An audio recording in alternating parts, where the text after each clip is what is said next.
जय श्री कृष्णा, राधे राधे। आप सभी भक्तों का आपके अपने YouTube चैनल श्री कृष्ण दीवानी में हार्दिक स्वागत है। आज हम सुनेंगे बृहस्पतिवार व्रत की कथा। कथा सुनने से पहले हमें यह ज्ञात होना चाहिए कि इस व्रत को क्यों किया जाता है, क्या है इस व्रत को करने के फायदे, आखिर क्यों करें हम इस व्रत को। तो देखिए, गुरुवार की दिशा ईशान है। ईशान में ही देवताओं का स्थान माना गया है। इस दिन सभी तरह के धार्मिक और मंगल कार्य से लाभ मिलता है, इसलिए हिंदू शास्त्रों के अनुसार यह दिन सर्वश्रेष्ठ माना गया है। प्रत्येक गुरुवार को व्रत रखकर मंदिर जरूर जाना चाहिए। गुरुवार को व्रत क्यों रखें, इस व्रत को रखने से क्या होगा, तो आइए जानते हैं यह समस्त जानकारी। भक्तजनों, हमारे हिंदू धर्म में गुरुवार को रविवार से भी श्रेष्ठ और पवित्र दिन माना गया है। यह धर्म का दिन होता है। कुंडली में भी बृहस्पति ग्रह को सबसे महत्वपूर्ण माना जाता है, क्योंकि यह शिक्षा, भाग्य और धन के स्थान का स्वामी होता है। गुरुवार के देवता हैं ब्रह्मा, बृहस्पति और श्री हरि विष्णु जी। गुरुवार को आप बृहस्पति देव, श्री हरि विष्णु और माता लक्ष्मी, माता सरस्वती, भगवान दत्तात्रेय, भगवान शिव, ब्रह्मा, पीपल देव, पितृदेव और अपने किसी इष्ट देव या देवी की पूजा कर सकते हैं। गुरुवार का यह दिन अपने इष्ट देवता या देवी की पूजा करने का सबसे उत्तम दिन होता है। ये गुरुवार को व्रत रखने के कई फायदे बताए गए हैं। यह गुरुवार का व्रत सभी रख सकते हैं। गुरुवार का व्रत रखने से जातक की कुंडली का पितृदोष समाप्त हो जाता है। इस व्रत को रखने से कुंडली में यदि अल्पायु योग है, कम उम्र का योग है, तो वह भी समाप्त हो जाता है। इस व्रत को रखने से भाग्य के द्वार खुल जाते हैं। धन संबंधित जो भी समस्याएं हैं सभी समाप्त हो जाती हैं। इस व्रत को रखने से जिन जातकों के विवाह में देरी हो रही है या फिर रुकावट आ रही है, उनका विवाह आसानी से हो जाता है और वैवाहिक जीवन भी सुखमय बनता है। गुरु ही लंबी आयु को देने वाला देवता है, अतः गुरुवार का व्रत करना जरूरी है। गुरुवार का व्रत रखने से शिक्षा में आ रही सभी बाधाएं दूर होती हैं और पढ़ने में भी मन लगता है। गुरुवार का व्रत रखने से जातक मान सम्मान और उच्च पद की प्राप्ति करता है। गुरुवार का व्रत रखने से जीवन में सुख, समृद्धि, सौभाग्य, शांति, पापों से मुक्ति और पुण्य लाभ की प्राप्ति होती है। अब आप जान ही गए होंगे कि गुरुवार का व्रत करना क्यों जरूरी है। आइए अब हम गुरुवार व्रत की पूजा विधि जान लेते हैं। बृहस्पतिवार को जो भी स्त्री पुरुष व्रत करे, उनको चाहिए कि वह दिन में एक ही समय भोजन करे, क्योंकि बृहस्पतिश्वर भगवान का इस दिन पूजन होता है। भोजन पीले चने की दाल आदि का करें, परंतु नमक नहीं खाएं। इस दिन पीले वस्त्र पहने, पीले ही फूलों का प्रयोग करें, पीले चंदन से पूजन करें और पूजन के बाद प्रेम पूर्वक गुरु महाराज की कथा सुननी चाहिए। इस व्रत को करने से मन की समस्त इच्छाएं पूर्ण होती हैं और बृहस्पति महाराज प्रसन्न होते हैं, जिससे कि धन, पुत्र, विद्या और मनोवांछित फलों की प्राप्ति होती है। परिवार को सुख शांति मिलती है। इसलिए यह सर्वश्रेष्ठ और अति फलदायक व्रत सभी स्त्री और पुरुषों के लिए है। इस व्रत में केले का पूजन करना चाहिए। इस व्रत की कथा और पूजन के समय तन, मन, कर्म और वचन से शुद्ध होकर जो इच्छा हो बृहस्पति देव से प्रार्थना उसके लिए करनी चाहिए। उनकी इच्छाओं को बृहस्पति देव अवश्य ही पूर्ण करते हैं, ऐसा मन में दृढ़ विश्वास रखना चाहिए। आइए अब हम गुरु महाराज की कथा का श्रवण करते हैं। सभी बोलिए बृहस्पति भगवान की जय। भारतवर्ष में एक राजा राज्य करता था। वह राजा बड़ा ही प्रतापी और दानी था। वह नित्य गरीबों और ब्राह्मणों की सहायता करता था। यह बात उस राजा की रानी को अच्छी नहीं लगती थी। वह न तो गरीबों को दान देती और न ही भगवान का पूजन कोई करती थी, और राजा को भी दान देने से वह मना किया करती थी। एक दिन की बात है, राजा शिकार खेलने के लिए वन को गए हुए थे, तो रानी उस समय महल में अकेली थी। उसी समय बृहस्पति देव भगवान साधु के वेश में राजा के महल में भिक्षा के लिए गए और उन्होंने भिक्षा मांगी। तब रानी ने भिक्षा देने से इनकार कर दिया और कहा कि हे साधु महाराज, मैं तो दान पुण्य से तंग आ गई हूँ। मेरा पति सारा धन लुटाता रहता है। मेरी इच्छा है कि हमारा समस्त धन नष्ट हो जाए, फिर न रहेगा बांस और न बजेगी बांसुरी। यह सुनकर उस साधु ने कहा कि देवी, तुम तो बड़ी अजीब हो। धन संतान तो सभी लोग चाहते हैं, पुत्र और लक्ष्मी तो पापी के घर में भी होने चाहिए। यदि तुम्हारे पास अधिक धन है तो भूखों को भोजन दो, प्यासों के लिए प्याऊ बनवाओ, मुसाफिरों के लिए धर्मशालाएं खुलवाओ। जो निर्धन मनुष्य अपनी कुंवारी कन्याओं का विवाह नहीं कर सकते, तुम उन कन्याओं का विवाह करा दो। ऐसे और कई काम हैं जिनको करने से तुम्हारा यश लोक परलोक में फैलेगा। परंतु रानी पर इस बात का कोई प्रभाव नहीं पड़ा और रानी उस भिक्षुक से बोली कि महाराज, आप मुझे कुछ न समझाएं, मैं ऐसा धन नहीं चाहती जो हर जगह बांटती फिरूं। यह सुनकर साधु ने उत्तर दिया। साधु बोले, देवी, यदि तुम्हारी ऐसी इच्छा है तो तथास्तु। तुम ऐसा करना कि बृहस्पतिवार को घर लीपकर पीली मिट्टी से अपना सर धोकर स्नान करना, भट्टी चढ़ाकर कपड़े धोना। ऐसा करने से आपका समस्त धन नष्ट हो जाएगा। इतना कहकर वह साधु वहां से आलोप हो गए। वह साधु जैसा रानी को कहकर गए थे, रानी ने ठीक वैसा ही किया। अब 6 बृहस्पतिवार ही बीते थे कि उसका समस्त धन नष्ट हो गया। अब वह भोजन के लिए भी दोनों तरसने लगे, सांसारिक भोगों से दुखी रहने लगे। तब वह राजा अपनी रानी से कहने लगा कि रानी, तुम यहीं पर रहो, मैं दूसरे देश में जाता हूँ, क्योंकि यहाँ पर मुझे सभी मनुष्य जानते हैं, इसलिए मैं कोई कार्य भी नहीं कर सकता। देश चोरी परदेश भीख बराबर है। ऐसा कहकर वह राजा प्रदेश को चला गया। वहां जाकर राजा जंगल से लकड़ी काटता और उन लकड़ियों को शहर में ले जाकर बेचता। इस तरह से वह राजा अपना जीवन व्यतीत करने लगा। एक दिन दुखी होकर जंगल में एक पेड़ के नीचे निश्चित रूप से आसन जमा कर बैठ गया और अपनी दशा को याद करके बड़ा ही व्याकुल होने लगा। वह बृहस्पतिवार का ही दिन था। एकाएक राजा ने देखा कि निर्जन वन में एक साधु प्रकट हुआ है। वह साधु वेश में स्वयं बृहस्पति देवता थे। वह बृहस्पति देवता लकड़हारा बने हुए राजा के सामने आकर बोले कि हे लकड़हारे, इस सुनसान जंगल में तो चिंतामग्न क्यों बैठा है? तब उस लकड़हारे ने दोनों हाथ जोड़कर प्रणाम किया और उत्तर दिया कि महात्मा जी, आप तो सब कुछ जानते हैं, मैं आपसे क्या कहूँ। यह कहकर वह लकड़हारा रोने लगा और रोते रोते उसने साधु को अपनी समस्त आत्मकथा सुनाई। सारी कथा सुनकर उसकी महात्मा जी ने कहा, हे लकड़हारे, तुम्हारी स्त्री ने बृहस्पति के दिन वीर भगवान का निरादर किया है, जिसके कारण रुष्ट होकर तुम्हारी यह दशा कर दी गई है। अब तुम चिंता को दूर करके मेरे कहने पर चलो तो तुम्हारे सब कष्ट दूर हो जाएंगे और भगवान तुम्हें पहले से भी अधिक धन संपत्ति देंगे। तुम बृहस्पति के दिन पाठ किया करो, 5 रुपए के चने मुनक्का मंगवाकर उसका प्रसाद बनाओ और शुद्ध जल के लोटे में शक्कर मिलाकर तुम अमृत तैयार करो। कथा के पश्चात अपने सारे परिवार और सुनने वाले प्रेमियों में उस अमृत व प्रसाद का वितरण करके उस प्रसाद को स्वयं भी ग्रहण करो। ऐसा करने से भगवान तुम्हारी सभी मनोकामनाएं पूरी करेंगे। साधु के ऐसे वचनों को सुनकर वह लकड़हारा बोला, हे प्रभु, मुझे लकड़ी बेचकर इतना पैसा नहीं मिलता जिससे कि भोजन के बाद मैं कुछ उसे बचा सकूं।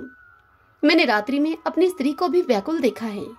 मेरे पास कुछ भी नहीं है जिससे कि मैं उसकी खबर मंगवा सकूं। यह सुनकर साधु ने कहा, हे लकड़हारे, तुम किसी बात की चिंता मत करो। बृहस्पति के दिन तुम रोजाना की तरह लकड़ियां लेकर शहर को जाओ। तुमको रोज से दुगना धन प्राप्त होगा उस दिन, जिससे कि तुम भली भांति व्रत करके भोजन भी कर लोगे तथा बृहस्पति देव की पूजा का सभी सामान भी आ जाएगा। इतना कहकर साधु अंतर्ध्यान हो गए। धीरे धीरे अब समय व्यतीत होने पर फिर वही बृहस्पतिवार का दिन आया। लकड़हारा जंगल से लकड़ी काटकर अन्य शहर में बेचने के लिए गया। उसे उस दिन और दिनों से अधिक पैसा मिला। राजा ने चना गुड़ आदि लाकर गुरुवार का व्रत किया। उस दिन से उस लकड़हारे के सभी कलेश दूर हुए। परंतु जब दोबारा गुरुवार का दिन आया तो बृहस्पतिवार का व्रत करना वह लकड़हारा भूल गया। इस कारण से बृहस्पति भगवान उससे रुष्ट हो गए। उस बृहस्पतिवार के दिन उस नगर के राजा ने विशाल यज्ञ का आयोजन किया हुआ था और समस्त शहर में यह घोषणा करा दी गई थी कि कोई भी मनुष्य अपने घर में भोजन न बनावे, न ही आग जलावे। समस्त जनता मेरे यहाँ भोजन करने के लिए आवे। मेरी इस आज्ञा को जो न मानेगा उस मनुष्य को फांसी दी जाएगी। इस तरह की घोषणा संपूर्ण नगर में अब करवा दी गई। राजा की आज्ञा के अनुसार शहर के सभी लोग भोजन करने के लिए गए, लेकिन लकड़हारा वहां कुछ देर से पहुंचा। इसलिए राजा उसको अपने साथ अपने घर लिवा ले गए और ले जाकर राजा उसको भोजन करा ही रहे थे, अभी उस राजा की रानी की दृष्टि उस खूंटी पर पड़ी जिस पर कि उस रानी का हार लटका हुआ था। वह हार उस रानी को दिखाई न दिया। तब रानी ने यह निश्चय किया कि मेरा हार तो इस मनुष्य ने ही चुरा लिया है। ऐसा विचार करते हुए उस रानी ने सैनिकों को बुलाकर उस लकड़हारे को जेल खाने में डलवा दिया। जब लकड़हारा जेल खाने में पड़ गया और वह बहुत दुखी होकर अब विचार करने लगा कि न जाने कौन से पूर्व जन्म के कर्म से मेरे लिए यह दुख प्राप्त हुआ है, और वह लकड़हारा उसी साधु को याद करने लगा जो कि उसको जंगल में मिला था। उसी समय तत्काल बृहस्पति देव साधु के रूप में वहां प्रकट हो गए और उसकी दशा को देखकर वह कहने लगे उससे, अरे मूर्ख, तूने बृहस्पति देव की कथा नहीं करी, इस कारण से तुझे ये दुख प्राप्त हुआ है। अब तू चिंता मत कर, बृहस्पतिवार के दिन जेल खाने के दरवाजे पर तुझको 4 पैसे पड़े हुए मिलेंगे, उनसे तू बृहस्पति देव की पूजा करना तो तेरे सभी कष्ट दूर हो जाएंगे। अब जब बृहस्पतिवार का दिन आया तो उस लकड़हारे को जेल खाने के दरवाजे पर 4 पैसे पड़े हुए मिले। लकड़हारे ने कथा कही और उसी रात्रि को बृहस्पति देव ने उस नगर के राजा को स्वप्न में कहा कि हे राजा, तुमने जिस आदमी को जेल खाने में बंद कर दिया है वह तो निर्दोष है, वह राजा है, उसको छोड़ देना। रानी का हार तो उसी खूंटी पर लटका है। अगर तू मेरी यह बात नहीं मानेगा, यदि तू ऐसा नहीं करेगा तो मैं तेरे राज्य को नष्ट कर दूंगा। इस तरह रात्रि के स्वप्न को देखकर राजा प्रातःकाल उठा और खूंटी पर हार को देखकर लकड़हारे को जेल खाने से मुक्त कराकर और उसे महल के दरबार में बुलाकर उससे क्षमा मांगी और उस लकड़हारे को योग्य सुंदर वस्त्र आभूषण देकर उसको विदा किया। बृहस्पति देव की आज्ञा के अनुसार लकड़हारा अब अपने नगर को चल दिया। राजा जब अपने नगर के निकट पहुंचा तो उसे बड़ा ही आश्चर्य हुआ कि नगर में पहले से भी अधिक बाग, तालाब, कुएं तथा बहुत सी धर्मशालाएं, मंदिर आदि बन गए थे। राजा ने यह देखकर नगर निवासियों से पूछा कि यह किसका बाग और धर्मशाला है। तब नगर के सभी लोग कहने लगे कि यह सब तो रानी और बांदी के हैं। यह सुनकर राजा को बड़ा आश्चर्य हुआ और गुस्सा भी आया। जब रानी ने यह खबर सुनी कि राजा आ रहे हैं तो उसने बांदी से कहा कि हे दासी, देख राजा हमको कितने बुरे हाल में छोड़कर गए थे। हमारी ऐसी हालत देखकर कहीं वह लौट न जाएं, इसलिए तू जा और दरवाजे पर जाकर खड़ी हो जा। अब रानी की आज्ञा के अनुसार दासी दरवाजे पर जाकर खड़ी हो गई। जब राजा आए तो वह दासी अपने साथ राजा को भीतर लिवा लाई। तब राजा रानी से पूछने लगे कि यह सब धन तुम्हें कैसे प्राप्त हुआ, क्या तुमने कुछ गलत किया है। तब उस रानी ने सारी बात बताई और कहने लगी कि महाराज, यह सब धन हमें बृहस्पति देव के इस व्रत के प्रभाव से प्राप्त हुआ है। तब राजा ने निश्चय किया कि 7 रोज के बाद तो सभी बृहस्पति देव का पूजन करते हैं, परंतु मैं रोजाना दिन में 3 बार कहानी कहा करूंगा और रोज व्रत किया करूंगा। अब राजा के दुपट्टे में हर समय चने की दाल बंधी रहती। दिन में अब राजा 3 बार कहानी कहता। एक रोज राजा ने विचार किया कि चलो अपनी बहन के यहाँ आऊं, कभी कुशल क्षेम पूछ कर आऊं। यह सोचकर वह राजा घोड़े पर सवार होकर अपनी बहन के यहाँ चलने लगा। तब राजा ने मार्ग में देखा कि कुछ आदमी एक मुर्दे को लिए जा रहे हैं। उन सबको रोककर राजा उनसे कहने लगा कि अरे भाइयों, मेरी बृहस्पति देव की कथा सुन लो। तब वे राजा को बोले कि लो, हमारा तो आदमी मर गया है, इसको अपनी कथा की पड़ी है। उस भीड़ में से कुछ आदमी कहने लगे, हो भाई, हम तुम्हारी कथा भी सुनेंगे। तब राजा ने यह सुनकर दुपट्टे से दाल निकाली और कथा कहनी आरंभ की। जब कथा आधी हुई तो मुर्दा हिलने लग गया और जब कथा समाप्त हो गई तो वह मुर्दा राम राम करके उठकर खड़ा हो गया। कथा कह सुनाकर राजा अब आगे को चलने लगा। चलते चलते उस राजा को मार्ग में एक किसान खेत में हल चलाता हुआ मिला। उस किसान को देखकर राजा ने उससे कहा कि अरे भैया, तुम मेरी बृहस्पति देव की कथा सुन लो। यह सुनकर किसान बोला कि जब तक मैं तेरी कथा सुनूंगा तब तक मैं 4 हराइयां और जोत लूंगा। जा तू अपनी कथा किसी और को सुनाना। इस तरह राजा आगे चलने लगा कि राजा के उस खेत से हटते ही उस किसान के बैल पछाड़ खाकर गिर गए और उस किसान के पेट में जोर जोर से दर्द होने लगा। दोपहर का समय था। उस समय उस किसान की माँ उसके लिए रोटी लेकर आ रही थी।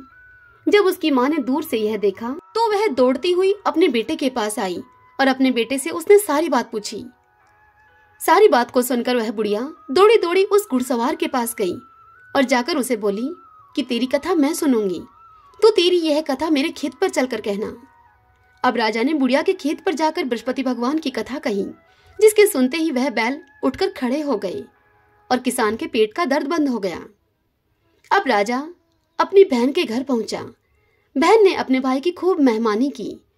दूसरे रोज प्रातःकाल राजा जगा तो वह देखने लगा कि सभी लोग भोजन कर रहे हैं। राजा ने जाकर अपनी बहन से कहा कि बहन, क्या इस नगर में कोई ऐसा मनुष्य शेष है जिसने भोजन न किया हो? वह मनुष्य मेरी बृहस्पति देव भगवान की कथा को सुन ले। यह सुनकर वह बहन अपने भाई से बोली कि भैया, यह देश तो ऐसा ही है। यहाँ के लोग पहले भोजन करते हैं और बाद में कोई अन्य कार्य करते हैं, किंतु फिर भी मैं पड़ोस में जाकर आती हूँ। यदि किसी ने अभी भोजन नहीं किया होगा तो उसे मैं अपने संग लेकर आऊंगी। वह ऐसा कहकर अपने पड़ोस में देखने के लिए चली गई, परंतु उसे वहां ऐसा कोई व्यक्ति भी नहीं मिला जिसने भोजन अभी तक न किया हो। अतः वह एक कुम्हार के घर गई जिसका कि लड़का बीमार था। उसको मालूम हुआ कि वहां उनके घर में 3 रोज से किसी ने भी भोजन आदि नहीं किया है। तब उस रानी ने अपने भाई की कथा सुनने के लिए कुम्हार से कहा।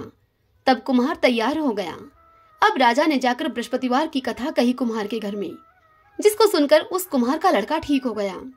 अब तो उस राजा की प्रशंसा होने लगी।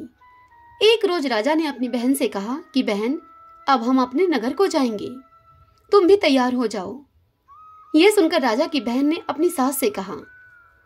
तब उसकी सास ने कहा कि चली जा, लेकिन अपने लड़कों को मत लेकर जाना, क्योंकि तेरे भाई की तो कोई औलाद है नहीं।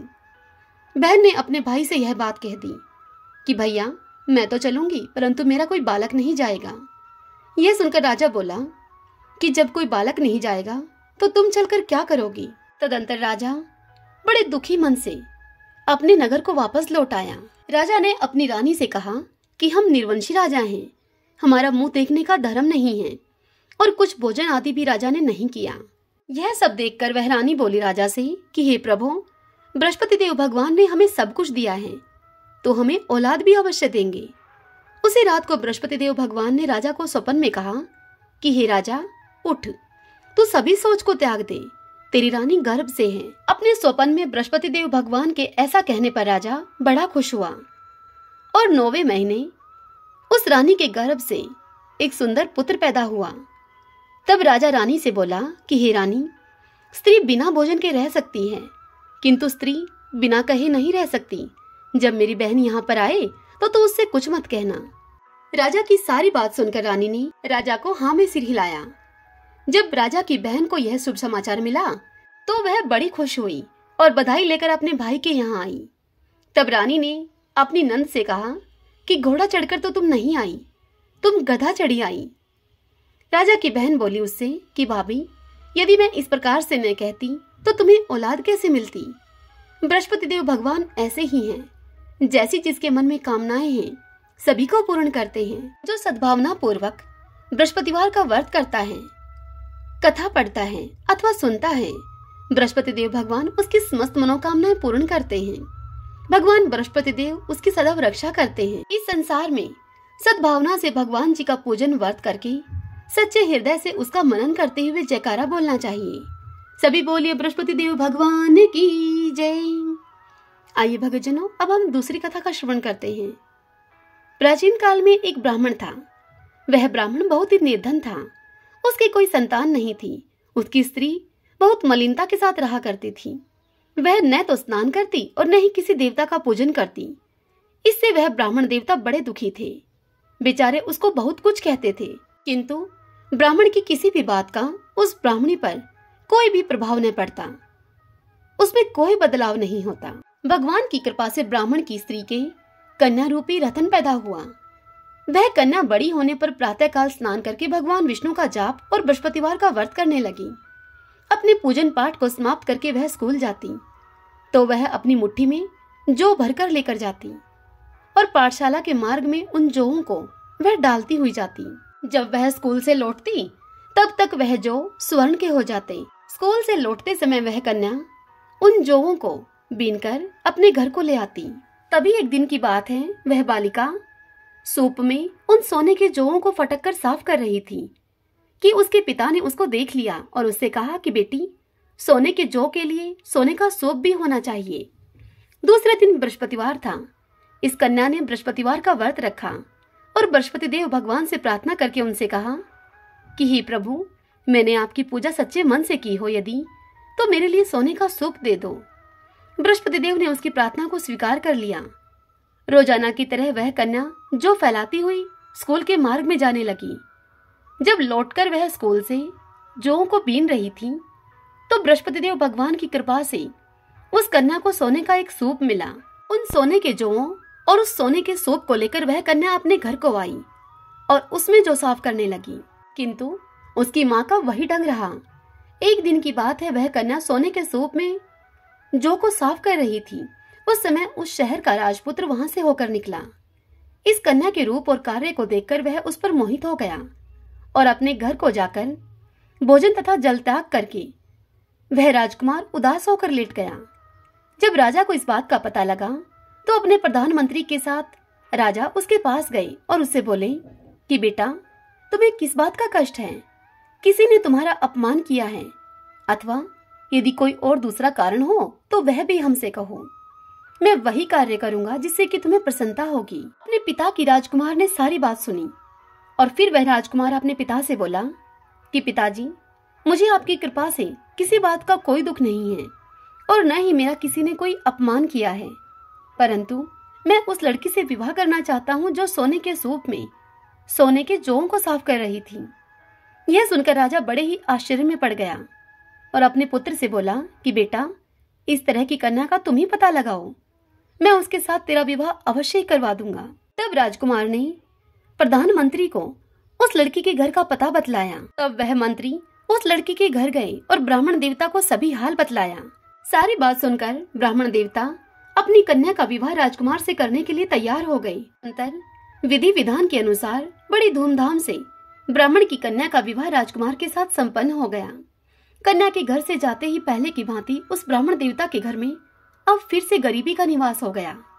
अब भोजन के लिए भी अन्न बड़ी मुश्किल से मिलता था।